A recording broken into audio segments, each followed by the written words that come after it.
Merry meet, Annie here. Towards the end of each elemental season, I have a daily prompt to think back to the beginning of the current season, to reflect on what it has been like along the way. My prompt for today was, Annie, where did you start? Where are you now? And how did you get here? Yes, it's a big job to take on that broad of a reflection, but I always benefit from it. And so I challenge you, if you consider the time in your life that has run from Mabon, when the season of water started, until now, can you answer those questions? Where did you start? Where are you now? And how did you get here? For me, I started with a bit of an emotional weight on me from things that I knew needed to be dealt with from the season of Lammas. There were things that no longer served me, relationships that no longer served me, bits of my past that no longer served me. I thought I'd done pretty well with identifying those things, as I'm keen to follow that part of the wisdom of Lammas each year. It seemed I'd rather summarily dealt with what needed dealing. I should have been suspicious that it is never as easy as that.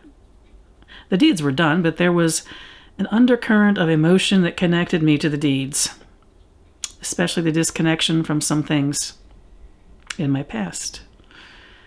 Well, knowing my personal wheel of the year, I knew that my Samhain rite was going to ask, or shall I say demand, that I release emotional connections to actions taken in the process of life and soul harvest and culling that were part of Lammas and Mabon.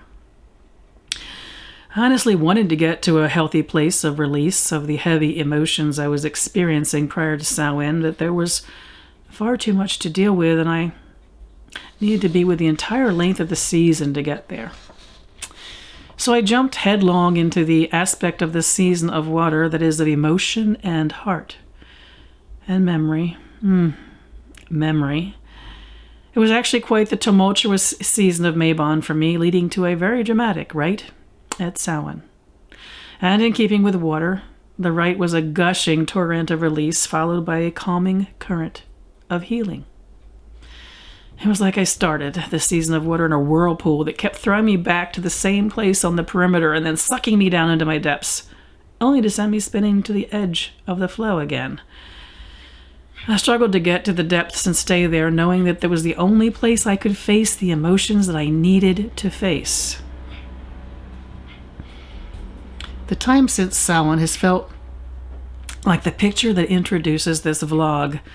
The peace on the other side of that period from Mabon to Samhain has been immense. I've probably been at more peace than I have been in a long time. And the strange thing is that before I did the work of Lammas and Mabon, I hadn't realized that there was such an emotional turmoil beneath my surface.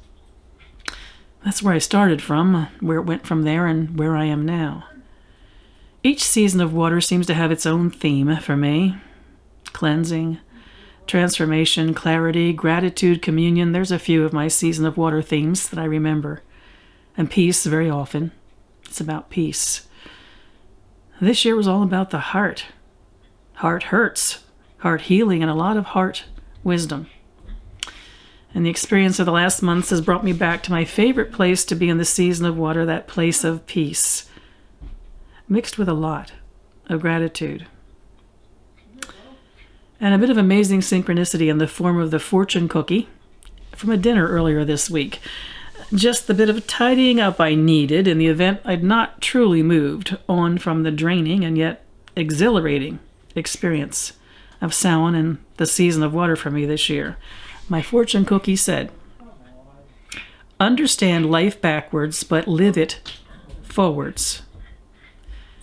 Now, that quote intrigued me, so I looked it up. Found out it was mostly borrowed from Søren Kierkegaard.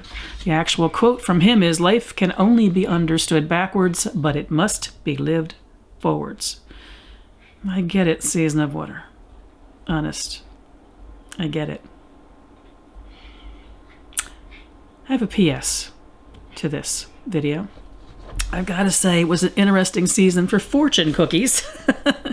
I also got one that said, and honest to God, I kept it, and I can't figure out where I put it or I would show it to you, because it's like, you won't even believe this. The fortune cookie said, "Love is the law, love under will." my thoughts when I unrolled it. I was like, huh? Was egads, is Aleister Crowley a ghost in the fortune cookie machine? Some of you are going to get why I found that so entertaining. So, where were you as the season of wonder began? What did you go through, and where are you now? I wish you mirth and reverence in this season of water.